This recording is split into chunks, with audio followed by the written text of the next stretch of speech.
Je suis très choqué par les massacres qui ont lieu, les massacres de Peul qui ont lieu en Afrique de l'Ouest. J'ai toujours été très engagé pour combattre ces massacres, ces grandes tragédies humaines. C'est tout à fait inacceptable et je continuerai à me battre comme parlementaire pour faire en sorte que ces massacres n'aient plus lieu. Je suis parlementaire belge. Nous sommes présents maintenant au Conseil de sécurité. Nous sommes également présents avec la MINUSMA. Nous avons des moyens d'action. Nous pouvons également dialoguer au niveau de l'Union européenne avec la CEDEAO pour faire en sorte effectivement que les gouvernants dans ces pays puissent mieux protéger ces populations, puissent faire en sorte que chacun puisse vivre dignement, en paix, en sécurité dans ces pays. Et donc ce sera mon action dans les prochains mois et dans les prochaines semaines. C'était vraiment un honneur d'être reçu ici au Parlement fédéral belge parce que la Belgique est quand même l'un des grands acteurs sur la scène géopolitique internationale. Et aujourd'hui, nous croyons fermement qu'il faut une solution politique, il faut une solution coordonnée, concertée. Il y a beaucoup de gens qui s'imaginent que juste en envoyant des hommes sur le terrain, on peut tout régler. Mais déjà,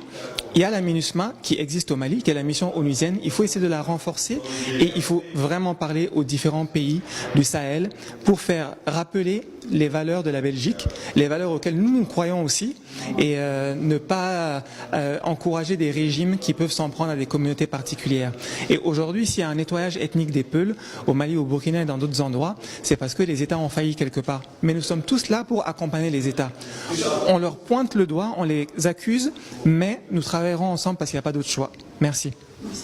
Je m'appelle Diallo El Hadj Moussa, je suis Peul d'origine guinéenne qui vit et travaille en Belgique. Je suis candidat pour les prochaines élections pour le Parlement bruxellois. Nous sommes réunis aujourd'hui au Parlement fédéral ici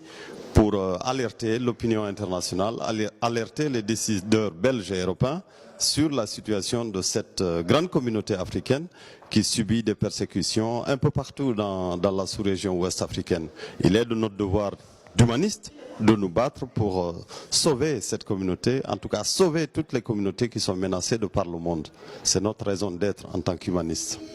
Merci. L'Assemblée de députés de Bruxelles.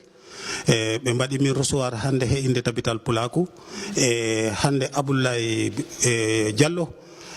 ari yewtani min yewtere wonde fayida yewtere moƴƴere yewtere nde yimɓe poti wadde hakkille he muɗum eyyi makko noon mboɗi faala yewtude yaha Italie e Espagne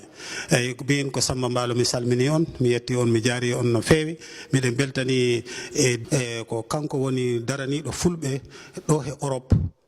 ma on jii photo makko e nder assemblée o darani wallude fulɓe caɗele fulɓe ɗe fulɓe ɓe kawri toñangue ngue fulɓe mbaɗete fulɓe ɗi mbarel nokkuji ɗi foof gila e Guinée Conakry ha Guinée Bissau ha Gambia ha to Burkina Faso ha to Mali foof yimɓe ɓe hande pullo wotano hersir hoore mum ko pullo yo hultan wondema fulɓe ɗi mbatta hakkille yo en darano koye meɗen danden koye men wona anje goɗɗo yidde hoore mum ɗum noon yidde hoore mum ɗi tawa he yidde goɗɗo mbakkiloɗen danden koye men jiiɗen koye meɗen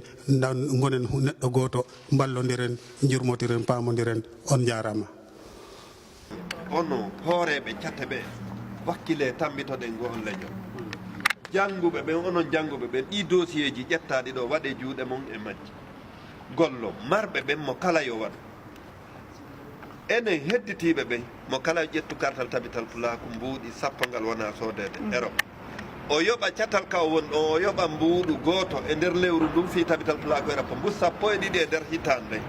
min wawa jindude ɗum min gollana en golle kala ko yani hara hina say goɗɗo yani womin nodda on min inna walle men si wona ɗum en jooɗoto ɗo wi on tabital pulaku gayna ka goɗɗum minen min jogaki mbuuɗi min mara gandal ɓen dogay ɗo ha min maaya association ko maaya hara haajuga saatu